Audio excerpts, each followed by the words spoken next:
we're back on another exciting episode of Starfleet Boy where we have a casual and informal conversation about Star Trek. Today, we are focused on Star Trek Prodigy episode 15. 15. And it's called Masquerade. Paper faces on parade. Masquerade. Hide your face so the world will never find you. Hey, Marcelo. How do you do it? How are you doing, sir? Good. It's been such a long time since you streamed with us. Well, I don't know if Yeah, it's been such a long time, but yeah, it's been a while. no, no. It's been a while since I've been on Starfleet Boy proper, but it's a We got pleasure to be Ben back here Genium once here again. too. Thank you. It's a pleasure to have you. I'm so glad we are going to talk about this episode. I also recall that Star Trek Prodigy, you watch it, but it's not your favorite show. So I'm glad we got some opposition here to hear some other thoughts because Yeah, I love it. So it's just gonna be a yeah. love fest for me. So it'll be good. But before we get started, just a little bit of housekeeping again. I'm so excited. We're catching up finally after after one more episode. I'll be caught up on Star Trek Prodigy, but I've been lagging behind on my streams. I haven't done our Thursday night Twitter Spaces, but we went to Stan's salon last night. Stan and Trevor host this really cool thing.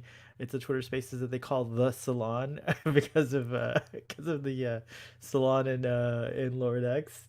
Oh, okay. That yeah, so it's kind of like that idea, which is it's really fun. Last night we talked about holodecks and a little bit about Star Trek Prodigy's latest episode, which is what inspired that conversation. So that was a really fun conversation. It was not recorded, so if you weren't there, you missed it. But it goes on every week, more or less, on Thursdays. At around 10:30 p.m. Eastern. So if you're up at that time, check that out. But also, so yeah, we'll be back with those next week for Starfleet Boy Actual, and and then we'll also be doing our current Star Trek streams on Saturdays. So normally at 3 p.m. we've been talking about the animated series, but we're gonna put that on hold and reserve that slot for the rest of Prodigy. And then when Prodigy finishes, and there's that little space between Prodigy and Picard, we'll catch up on the animated series once more. But I have to reduce the amount of streams I do. I do a lot of streams, so that's the best way for now. But we'll figure it out. All right, housekeeping's over. Oh yeah, and tonight I'll be on Text Trek, so that's where we'll be talking about the latest episode. If you want to check that out as Of well. course you will. You never. Yeah. It's like you and Textrack are like two peas in a pot, man. If I ever, yeah, if I ever want to see you, I guarantee you on Friday nights you're with Textrack. That's not totally true. I've been taking a break from that too, but he does get me on there a lot, so it's really nice. And Right. then of course Fathery comes on the 3 p.m. Saturday stream. But yeah, Fathery's awesome. I mean, I don't know if I'd call him a P in the pod. Sometimes we're I would. I would. friendly rivals as well. I would. Like he's afraid of having to have me go against him, I bet, in the holodeck. Uh, like Dr. Noam. No, it's a reference to something funny Father he said offline. But anyways, Marcelo, before we carry on, can you catch folks up with what you're doing online? You've got a bunch of great podcasts that you offer as well.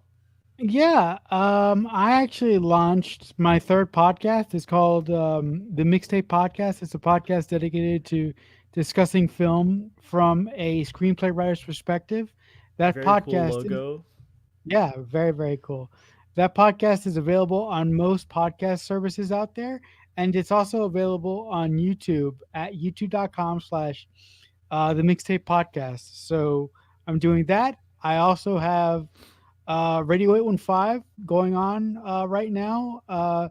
New episodes of that show, which is a show dedicated to examining the work of writer director J.J. Abrams and his greater Bad Robot universe. Right now, we're talking about Fringe on that podcast, and new episodes of that show are posted every Friday at 8 a.m. Eastern Standard Time. And I also am doing YouTube videos, as I often do. Right now, I'm covering Sherlock season 3, I believe. with my good Oh, you're friend. already on season 3. That's awesome. Yeah, with my good friend Geek and Review. So a new episode of that series is gonna drop tonight at at I think it's 8. I think it's 8 p.m. Eastern Standard Time. I did that exclusively to bug one of our other friends, just to piss him off, just to take some of his air away. Uh, you can tell him I said that. Wow. Um, but He's yeah, probably and listening. yeah, no, he's not. Yeah, and yeah, but and I'm doing a whole bunch of other stuff as well. But if you want to catch up, if you want a good breakdown of all my stuff, the best place to find me is on Twitter. I'm at CreekFanatic88. There you'll find links to everything I do. Excellent. Thanks, Marcelo. All right, let's get down to brass tacks and talk about this episode. I'll spare you and I'll do the episode summary. Oh, thank God, thank you. Because I know you hate doing them. So what happens in this episode? I guess the kids are last episode the kids were able to escape the Dauntless, and the Romulans came in and kind of saved the day by holding the Dauntless back while the crew of the protostar made its way into the neutral zone. In this episode, they arrive on a planet called Noble Isle, which, by the way, is named after John Noble. I'm sure of it because it's spelled the same way. The actor. So they arrive on Noble Isle, which is an interesting place, kind of a wild place when it comes to like regulation or things like that. Kind of describes it as like a place, because of the atmospheric conditions, and the only way up and down the surface is to take a space elevator, or wait, what do they call it? An orbital platform and a lift. So they dock there and they go down, and they meet this geneticist named Dr. Jago, and Dr. Jago knows what Dal is, or at least where Dal comes from, for the time being. And so we discover a huge bombshell about Dal, that he is the product of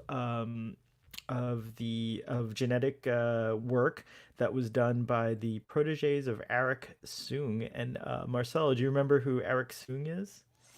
Yes, I do. I was actually really, really kind of disappointed with that. I was really hoping that after they revealed that Dal was a product of several different species, that it was somebody else who was responsible for it. I Well, can't it's not understand. Eric. It's not Eric. It's his proteges. It is Right, right, somebody right, right, else. Right. right, right, Yeah. So it's not. right, Yeah. right. But that's all right. That's all right. Everybody corrects me all the time. But what I'm saying here I is do. People correct me too, so don't worry. Father corrects me. I get it also. I I like to be I corrected. I wish I wish that Dal's lineage wasn't connected to somebody that we know, and that somebody that we know extremely well within the Star Trek universe. That being said, it was really nice to finally get a really good character piece for Dal, and to see his character explored in that specific kind of way. It was really fun. Yeah, well, I mean, I would just say that, like, let's wait and see what happens, because maybe there's an important reason the writers decided to connect Dal's parents, if you will, to Eric Soong. Also, Eric only came out in like what, 3 episodes of Star Trek Enterprise? Come on, he's not someone we know really well, Marcelo. We're gonna get to know him better now. No, we will. I don't know. I have a suspicion about where it's going, but I'll wait to see how the show unfurls that mystery, or that nugget, I should say. But yeah. Anyway, so he finds out, and unfortunately, because of the way that Dr. Jago frames the situation, Dal like gets this complex now that he's unextraordinary. He thinks he's just like a human with all these like recessive genetic traits, and Dr. Jago really makes it sound like a crappy thing. And we'll talk more about, oh, sorry about these noises that occur at Starfleet Boy headquarters here, but soon, in a couple of months, we won't hear these notices because Starfleet voice changing locations, but I'll tell you more of that later. But anyways, going back to, you did hear that, right? You heard that awful grinding sound. Yeah. Yeah, okay. Sorry. Yeah, yeah, I heard it. I heard it. I apologize. Anyway, so It's okay. so Dal so Dal thinks he's like pretty unextraordinary, and yet I think, we'll get more into this. It's pretty awesome that he's like a combination of like 20 some odd different species from around our galaxy. And I think that's an interesting concept. And I wonder what the impetus behind creating a life form like that was. So I'm hoping, I'm looking forward to finding out more about his quote unquote parents. Anyways, we also get some interactions with Okana and the crew, and because of all this, Dal decides, okay, Jago's right, I'm not really that great, so I want to be the best I can be. So Jago offers a genetic implant, an epigenetic type of implant that'll bring out the best parts of these traits in him. And so he at first says no, but then when his friends leave the lab, he decides to go ahead and get it anyways. Meanwhile on Dauntless, we have Janeway trying to get into the neutral zone and get after these kids because she's like, obsessed with finding out, what happened at Chakotay. So we get this, like interaction between her and the return of Admiral Jellicoe. And Jellicoe basically says, we're in the middle of peace negotiations with the Romulans for the first time. So right now it's like a really delicate kind of time. So I know you really want to like get to the heart of this mystery, but you're just gonna have to hold off. So she reluctantly does.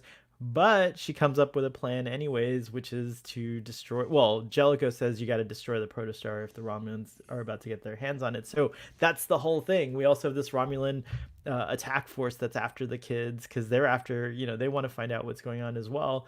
So it all comes to a head with this like exciting sequence where the Dauntless launches these torpedoes, and it has to be aborted at the last minute, and we get fights, and we get like Dal turning into this like weird like crazy, monstrous almost version of himself. We also get Okana bailing on us. Frickin' Okana. Can't believe that guy. That guy sucks. For now.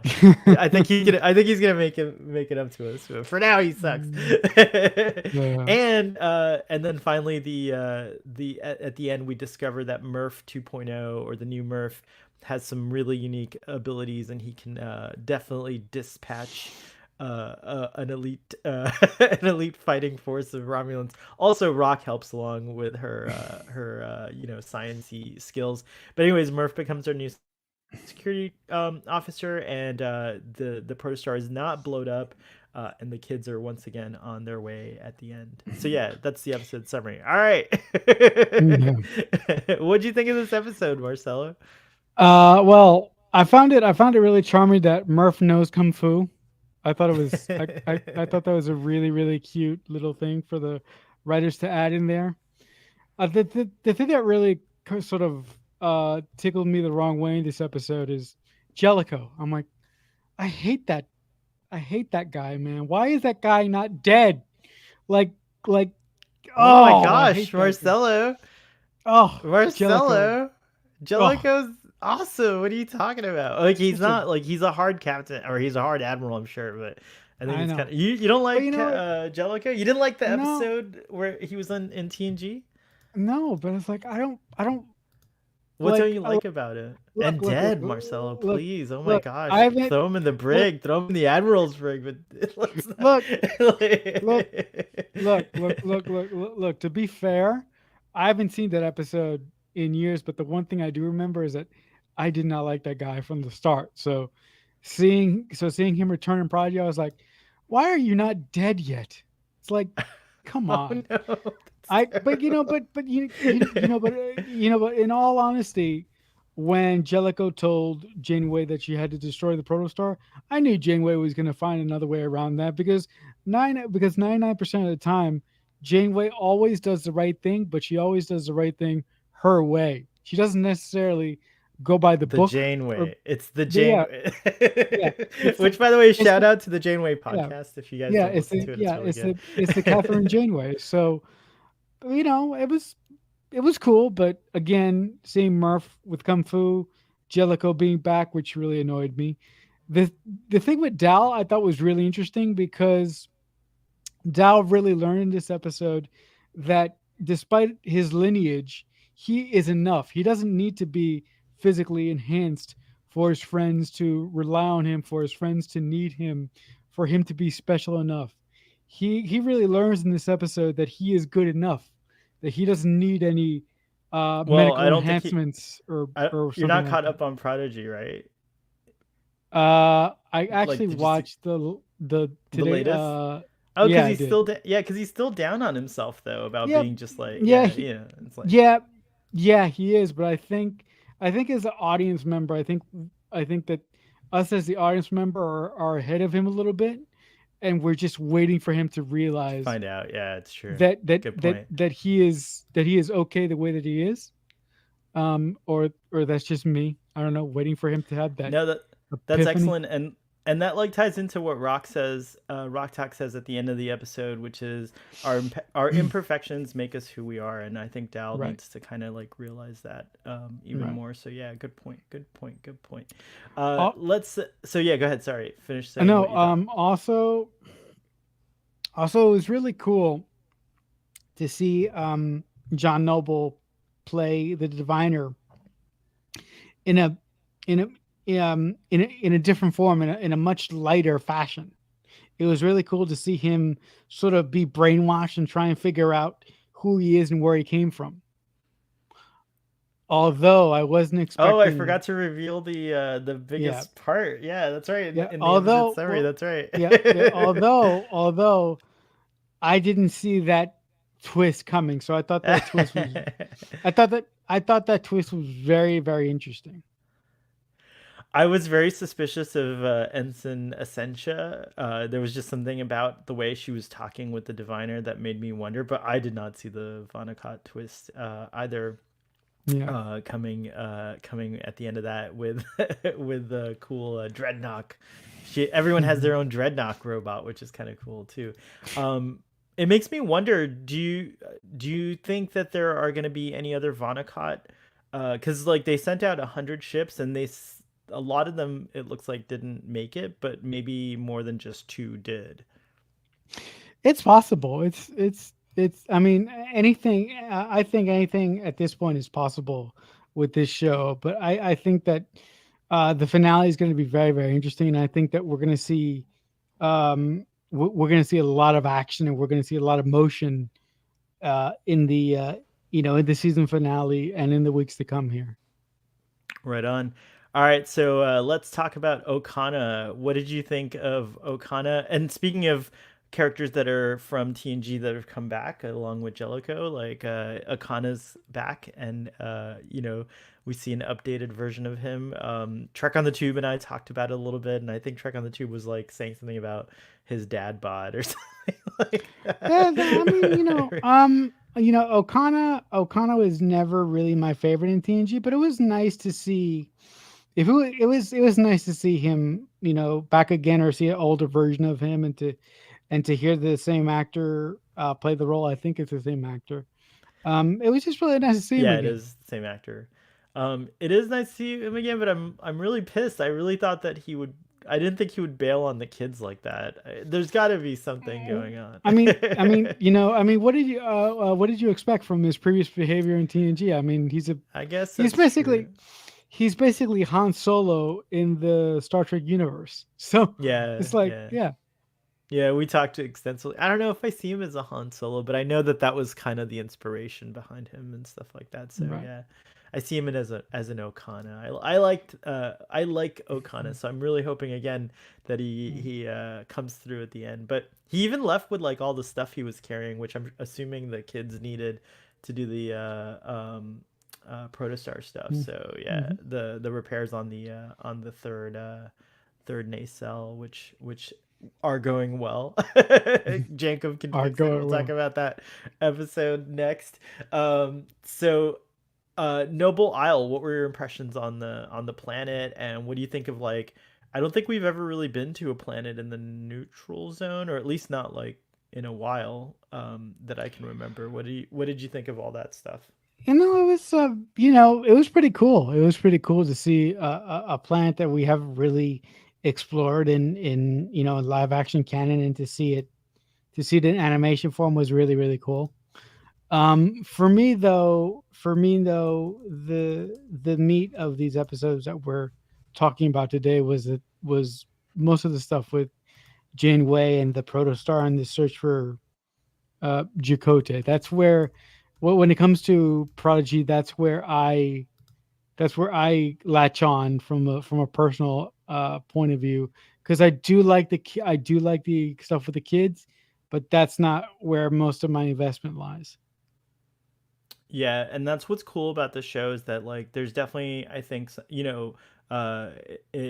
it's talked about as like an all ages show, and I think that's the thing is that the introduction of Admiral Janeway and giving us like all these glimpses, actually more than just a glimpse into the goings on of the Federation. At this time it was a really bright and clever idea. So shout out to the Prodigy writers No, for doing and that. I think it was Larry Nemechek, like last week, who mentioned that Prodigy is probably 1 year away from the attack, the Symph attack Synth attack on on Mars. on Mars. So that was really interesting because I did not put that together until he said it. So it's very very interesting if he's right where the Prodigy writers have put this series. And Right. I wonder if he's right. I wonder if the kids are going to experience some of that, and I wonder if that's going to make them a little bit. I wonder if they do experience that. I wonder if that's going to make them grow up a little bit faster than they normally would have. Yeah, like the Children of Mars in that special. It kind of reminds Right. me of that idea. That's interesting, Right. Marcel. Very cool. I was sent a link to Memory Alpha. I should always just look there. Here are the planets that we've seen before in the neutral zone. It would be Iconia, Hmm. um, Nelvana 3, the Galorndon Core, which is one of my favorite names for a planet, especially the way Sir Patrick Stewart says it, Galorndon Core, and Colaris 3, which I don't remember what the Colaris 3 thing was, but there's a picture of it here on Memory Alpha with a neat looking starship that looks like a Sovereign class starship. So I don't know. I'll have to click on that later and find out more Yeah, you about it. can. But Yeah, you can always rely on Memory Alpha to set you straight if you don't have Father around to correct you. yeah, where are you, Father? Here, according to whoa, okay, there's an ad. Sorry. The Cloran system was a planetary system located near the Romulan neutral zone. The primary was named Cloris Prime of the 6 planets in the system. Blah blah blah. Oh, that's where they found the B4. Oh, really? Yeah, Interesting. that's the planet they found the B4 on. Interesting Very indeed. interesting. Interesting indeed. Interesting indeed. So now they can add Noble Isle to the planet. I love Noble Isle. I think it's great. Prodigy's been giving us so many worlds. Like Hmm. that's like the thing that's another thing that's really awesome about this show is that like in the spirit of Star Trek the original series and Next Generation, there's like a planet almost every week that not every week, but like there's a lot of planets that the kids have kind of explored. So I really like that. A lot of varieties too. We've seen a lot of different kinds of new species. So kudos again to Prodigy for doing that because I think that's like one of the primary things that I want to see in Star Trek is definitely like new new planets, and it's cool because you can do that in animation. Marcelo, take over for a second. I think my cat's knocking on the door. Hang on. Yeah, I mean, just to back up on what Starfleet Boy said, it's really nice that the Prodigy writers are giving us so many planets and putting these young kids through so many crucibles and teaching them life lessons and teaching them how to be proper Starfleet officers and how to be morally upright. But with that being said, Just for the shipper in me, I really, really, really want what's her face to get together with Dal. I can't believe I forgot her face.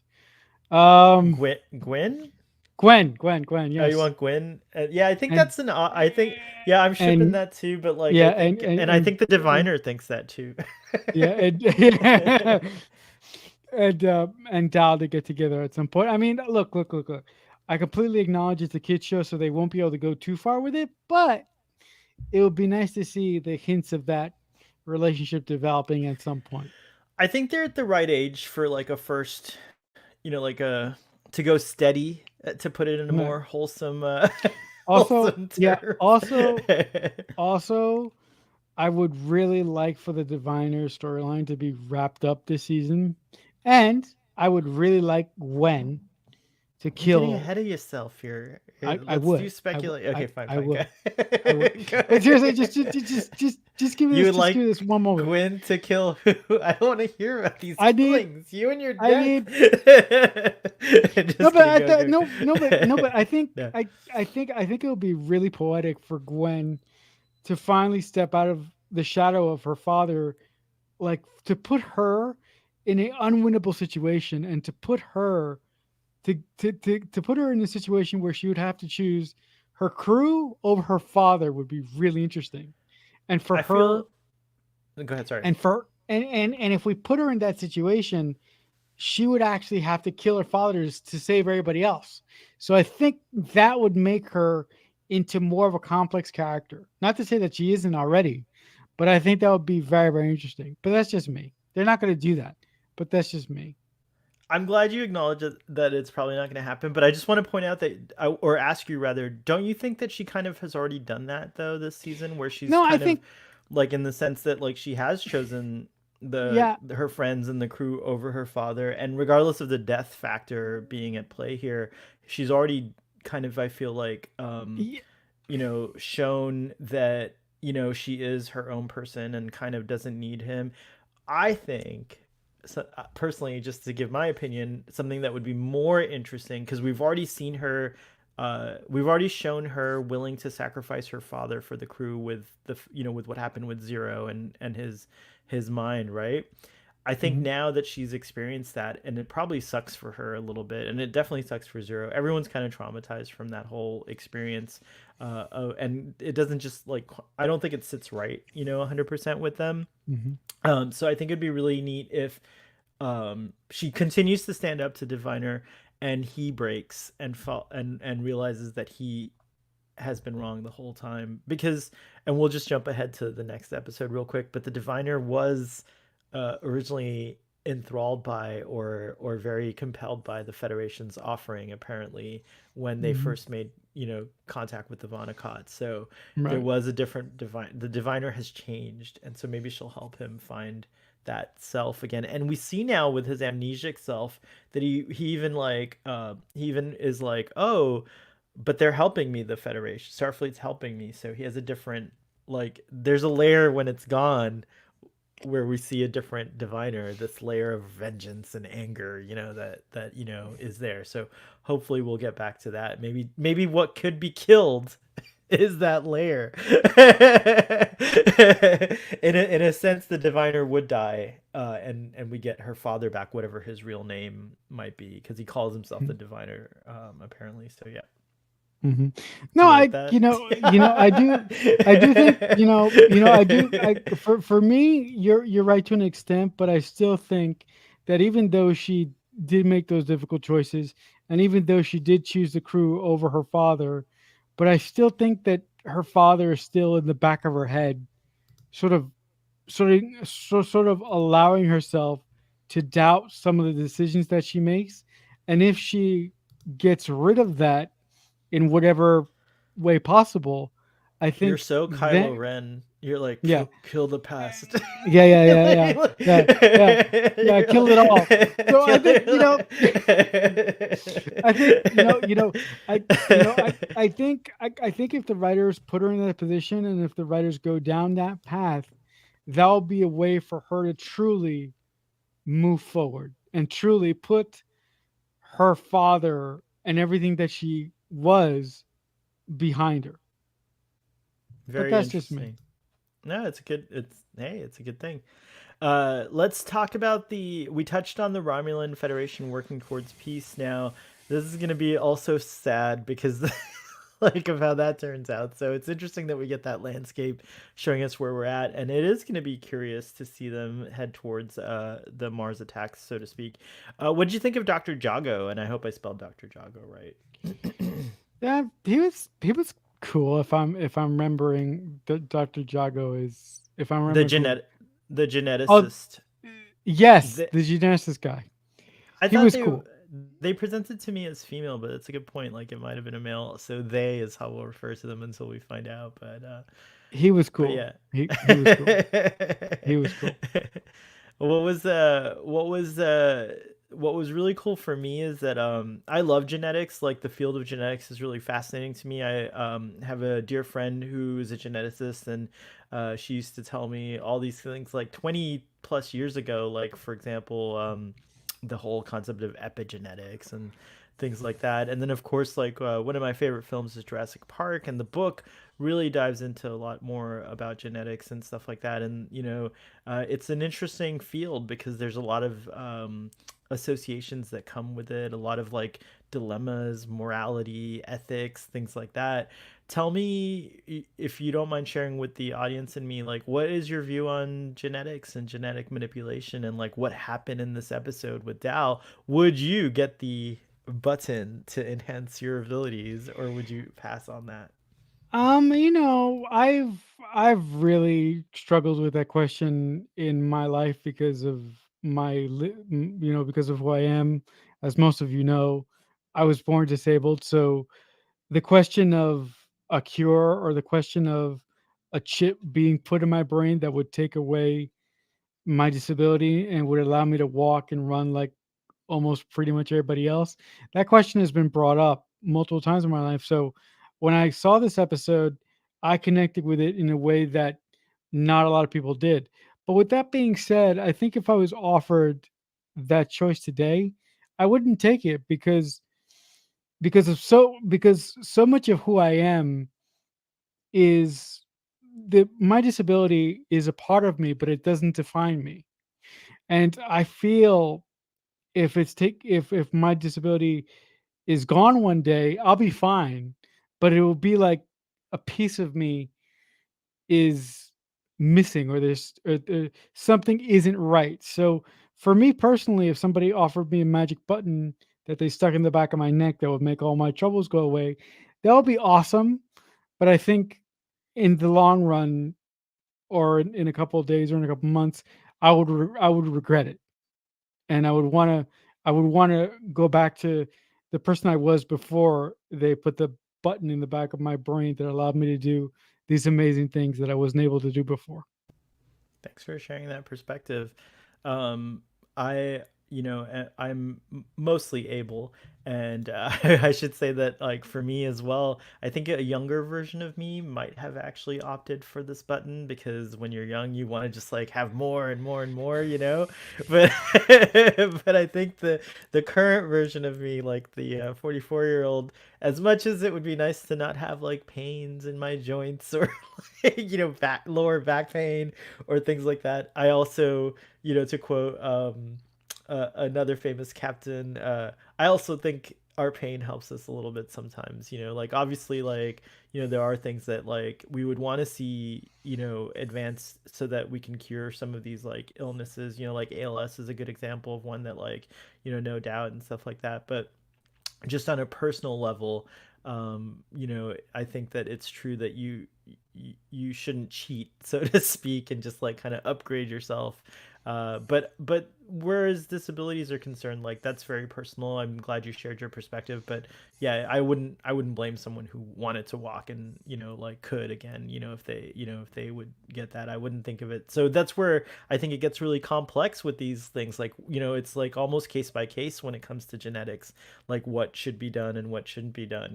Like is it? Also, Go ahead. Sorry. yeah, I mean, no, but I mean, I'm going to say this one thing, but I'm not going to dwell on it because it's not, it's a subject that's kind of dark.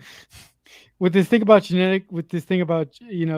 geneticism, that for some reason the whole thing about the euthanasia argument really popped into my head, and I just want to say, like, if you know that you are terminally ill, it should be your decision to go when you want and how you want. So I don't view it as a sin if I'm suffering and if I know that I'm going to die. I don't view it as a sin to go to a place where they offer for me to end my life on my own terms. I don't know what made me think about that thing in this specific episode, but that is another Well, it's all issue.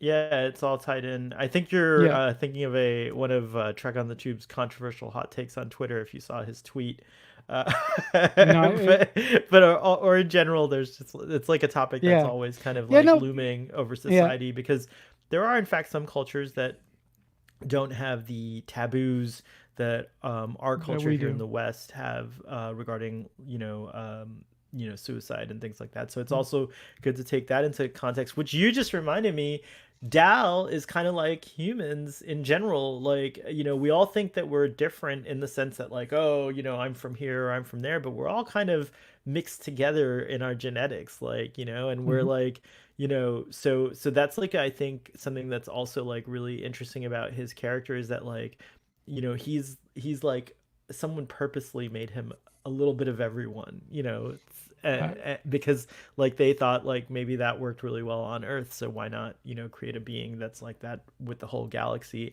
And that's exactly where I think the galaxy's gonna go eventually. Like if you're by the 32nd century, folks are complaining about the way Ferengi look and stuff like that, but it makes sense to me that in 900 years the Ferengi finally mixed around with some other species and like look different, like to me that's like a legit thing. So I think Dal's an interesting that whole thing is interesting. I'm sorry what my wig here is doing here.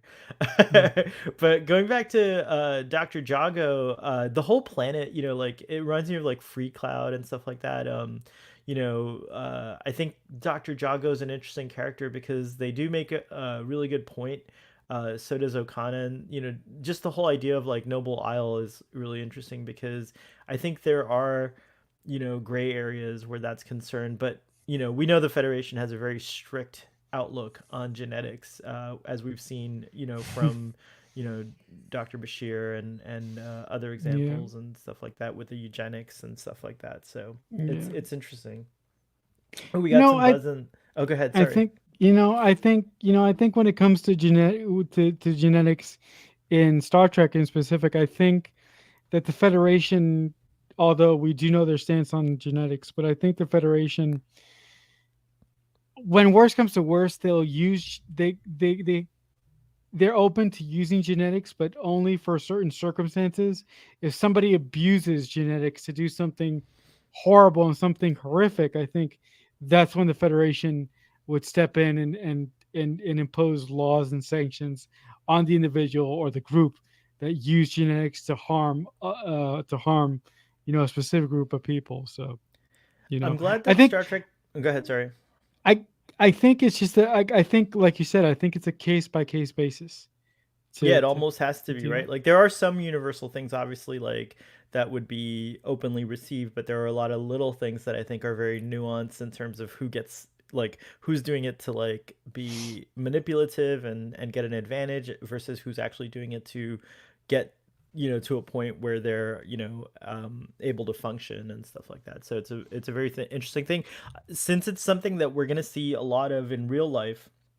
I mean, we're like really, we're already seeing like basically humans are getting genetic tests all the time. Through genetics, we can find out what, illnesses you might be prone to. Like I was able to change my life because of a genetic test showing that I had a very high risk factor for diabetes, which I could tell from my family history, but having it there on paper and like realizing, oh crap, like this is a confirmation, I was able to like make drastic changes in my life, like, because of that. And so far, knock on wood, I'm still not even pre diabetic as far as I can tell. I've been to the doctor in a couple, like in a year maybe, but I have to go. So,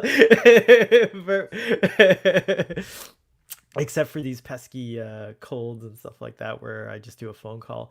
But going back on topic here, like going back on topic, I just think that it's cool that Star Trek has dealt with it, like in the past, of course, where it was more like a, you know, okay, watch out, this is what could happen, type of thing, till we get to DS9, where it actually starts to put a little bit more color to both sides of the argument, if you will. And now we have like Una on Star Trek. We have, we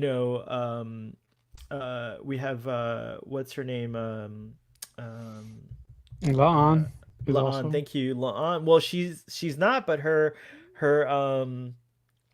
but her yeah, family is. it's So yeah, yeah, yeah. exactly. So Oh, yeah, okay. so I don't think she's genetically I augmented. I think I, she is I just thought she part of was. the Noonien Singh family. No, remember when how upset she got at Una Oh yeah. about it Oh and stuff like that? oh. And yeah, yeah. No, yeah, yeah. I haven't rewatched Stranger Worlds in a while.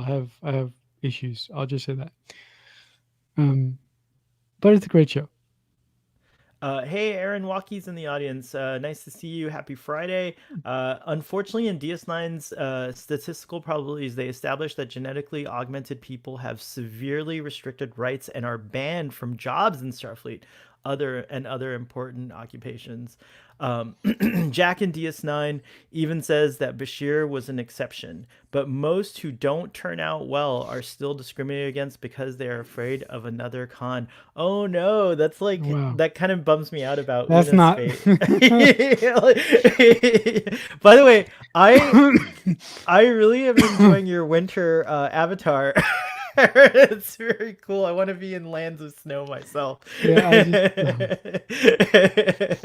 that does, that does not put Starfleet in a good light at all. Well, but like, look at what the eugenics, is at least for humans. Look at what the eugenics war did and stuff like that. Right. So it is Mhm. interesting. It's a very interesting topic, and I think we're facing that with both AI. I saw someone mention AI. I think it was Joel, and also with genetics, like two big topics. And I'm glad that Star Trek tackles those topics. Mhm. For us to kind of deal with and stuff like that. It's very cool. Mhm. Jill says, I wonder if a lot of their tech was funded and created by military NASA type organizations like on Earth. Oh, the Vonnegutt's tech, I think, is what we're talking about. Oh, because Joel said the construct could have been in a general AI which was repurposed, but it is so weaponized that it doesn't feel like a cargo plane turned into a bomber. Ah, interesting. They did say it was like their last construct. So they had these constructs apparently that somehow were involved in the fighting, and this is the last one. They also only have a few ships. I mean, like it's pretty dire what's going on the Vonnegut homeworld for them to like do this kind of like last ditch mission where they lost so many of their fellows along the way. So yeah, lots of stuff. Oh, I'm getting so excited. I just want to point out one more thing. The Dr. Jago says something about Okana having to deliver a shipment of gelatinous putrescine. I thought putrescine was a fake thing because it sounds like putrid, right? But no, Mhm. it's actually legit a thing that you need when you're trying to give cells. I think it's something having to do with like cell nourishment or something like that. So Oh, really? yeah, so putrescine is gelatinous putrescine is a real thing. It's real. Holy It's crap! Look at real. that. um let's see here. What have we also what's left to talk about this episode? Well, I mean, obviously we could talk about the action and the animation, which we haven't really touched on. Awesome stuff. I love the whole chasing. Oh, what'd you think of Murf doing all his like fighting stuff and that whole scene with the Romulans and everything? It was cool. It was cool. Like it's really nice to see Murph go from a essentially a big giant plushy toy for Well, children. slimy. Yeah, The happy real plushy Murf was toy for slimy. children, and to see him become like the quote unquote badass quote unquote Keanu Reeves quote unquote I know kung fu kind of guy. Is really cool. Yeah. Do you like Leggy Murph? Or were you? What was your experience when you first saw him transform? It was interesting. It was interesting. Like I thought they were going to keep him the way that he was, fluffy, cute, and kind of like He's just still cute, don't you think? no, but he's different now because he's older. He has more depth to him now than he did for me. Now that he has more depth now than he did when he was just a plushy toy for children. Yeah, So I think yeah, especially in the so. latest episode, that was fun Right, to right. to hear him lip So sync. yeah, so I think by the writers making him older and giving him a little bit more to do, he's going to play a little bit better for me moving forward. Oh, okay, cool. I was a little shocked at his transformation, but now I really love the little guy. I like that he's leggy and that he can walk around and stuff like that. And he's still cute. Murph is still cute. It just took me a minute to get used to him. Mhm. um, in that scene, Rock Talk comes up with this awesome idea because she observes the lightning Yep, and tells Gwen to put that's very her. cool. Yeah, that was a cool moment as well. What did you think of the? One thing that I was paying attention to more now because I was kind of mad at Catherine. No, I'm not gonna call her Catherine. She's Vice Admiral Janeway. I was kind of mad at the Vice Admiral because I was like, "Why are you shooting at the ship with these kids on it?" Uh, but I noticed this time and before, she's really good with the explosives. Like you could set the yields very different, and she even calls it like a micro explosive or something like that, only Mhm. to destroy the protostar. So they know what they're doing in the 23rd century. They have like vastly cooler Like weapons tech than we do. So yeah, so she was all right on that. But I do like that scene. It was very tense where the torpedoes were going. Every week I'm afraid they're going to destroy the the freaking protostar, and I'm so attached to the protostar that I don't want her to go, but I have a if they feeling yeah if that's where it's going. no, but if you look, I mean they're gonna have to blow that thing out of the sky. They're gonna have to, because if they don't, that thing is a big giant a liability not only for Starfleet but for other civilizations in the universe. So eventually, I mean, Aaron's in the It's audience. only I think it's only yeah, go He ahead, could he sorry. could he could tell us, but they're gonna have to blow up the protostar at some point, because I don't see any other way of them sort of No. taking out that thing that they have that's causing all the chaos. We haven't had much interaction with the living construct except to see it. Like it doesn't really like talk or express anything, as far as we know. It If just reacts. So maybe you're right. Maybe the living construct won't get a story. if if the living construct is control, I'm No, it's not going to control. It can't. It's yes, not gonna be it's not control. control. Come on, what's your problem, Marcelo? But seriously, if it's control, I'm gonna write a strongly worded letter Like a to handwritten letter, Aaron like back in the old to Aaron, and I'll be like, "What are you doing?" Do you ever see those wild letters people wrote about Deep Space Nine when it came out? No, Like, have you ever heard like, "Oh, this is ruining Star Trek. Like Star Trek, yeah, like this is the worst thing ever." Blah blah blah. It's like terrible. no, It's but really yeah, but by the way, funny. I just want to say, I'm kidding about my problems the with the identity of whatever that thing is. Like I don't I don't care. That was just a joke. I know, we know. At least I was taking it as a joke, so I'm glad you confirmed that. That was a joke. I was totally not being serious. Jill Jill pointed out that she wonders if the stuff coming out of Dal was the putrescine, which I think is hilarious. But that also made me gag, by the way. So thanks, Star Trek. That was like really gross. uh, what else? Let's see. Oh yeah, so they get back to the ship. Then we go back to Dauntless, and Essentia decides that she needs to reveal herself. And she also has a little button. Dun dun So that's dun. how she's been hiding herself. Does that mean that the Vonnegut have human DNA if they can like hide themselves, or is that like just like a universal device that can do different things? So like I know in the past we've seen on Star Trek that species can indeed Masquerade tied it in as others. No, no, it wouldn't. It wouldn't. You know, it wouldn't surprise me if her species had like human DNA. And actually, for her species to have human DNA, that would make more sense because it would make the transition a lot more Well, easier. If well, and also just I'll remind you that a lot of species on in the galaxy have a similar genetic core, which is from that episode, The Chase. So yeah, so we're all, I mean, we're human centric because we're humans, but there's other, we're all descended from this other no, but I species. thought I thought her transformation was cool. She is the type of person that is really dangerous because she's the type of person that if she doesn't get what she wants, she has the potential to become more powerful than the diviner because if the diviner does change his ways, she has the ability to become she has the ability to become worse than him. Yeah, Jill in Because the audience was pointing out that that's her theory as well. Yeah, something along right, those lines, rather, I should say. right. Because I think if we're right, what happens to the diviner could motivate her to be more vengeful against the Federation and want to take them out a whole lot more. Vis-a-vis, you have a giant problem. I find it strange and kind of crazy that Essentia has been living for the last 3 years among and this is more for the next episode, which I'm excited we'll talk about soon.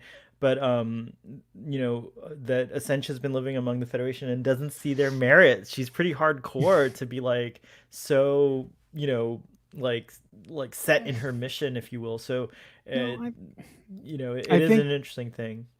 I in a way I think she's like Seska. like I I think she's just I think she's just a mole doing her job, biding her time. I mean Seska was great. Seska was a genius, but the moment we found out who Seska really was, you're like, just just take that woman and take her behind the chemical sheds and shoot her because she's evil.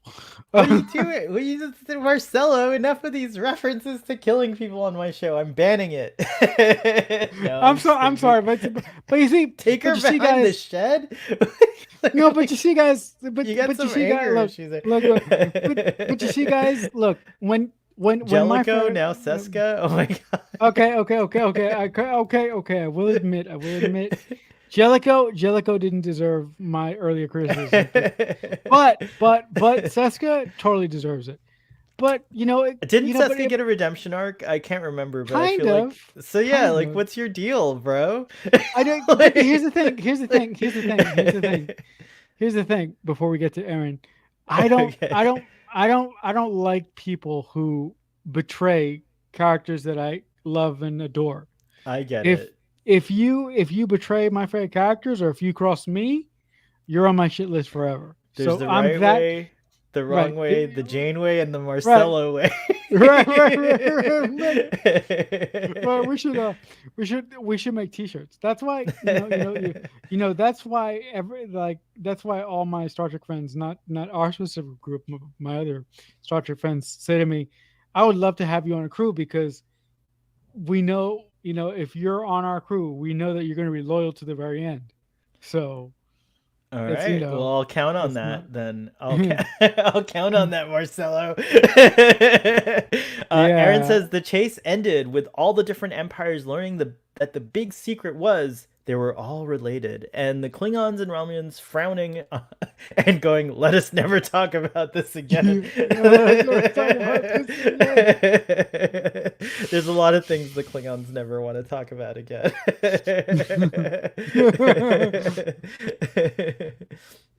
The diviner is redeemed through the love of Murf's dance. Yes, it's true. Let's see here. Hi, Tara. Hi, peeps. Been listening, but could not comment. Thanks for listening and thanks for commenting. It's very nice of you. But no worries if you can't comment. But we love that you're listening. There's a few folks out there listening, and so thank you so much. Let's see. So I guess we can wrap it up by talking about kind of the moral of this week's story, which is nicely illustrated by what Rock Talk says, which is science rules and science needs rules. Yeah, I Which think I think that's very important. I think I think anything that has the ability to influence a whole bunch of people like science does needs lines in the sands to say us as a society can only go so far. If we go past what is possible, the potential of us doing something that we can't take back will be greater than what we can gain from it. So I think in the long run, I think that was a very very good wise lesson by Rock Talk there. Right on. So I'm going to go ahead and get to the ratings portion of this episode, and I give this episode another 10. Prodigy's been getting tens every time from Starfleet Boy, but that's, as you guys say, no surprise. Duh. No, it's like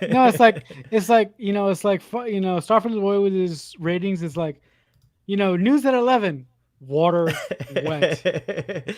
I will say that I think it's fun when you all are surprised when I do give a different rating from its end.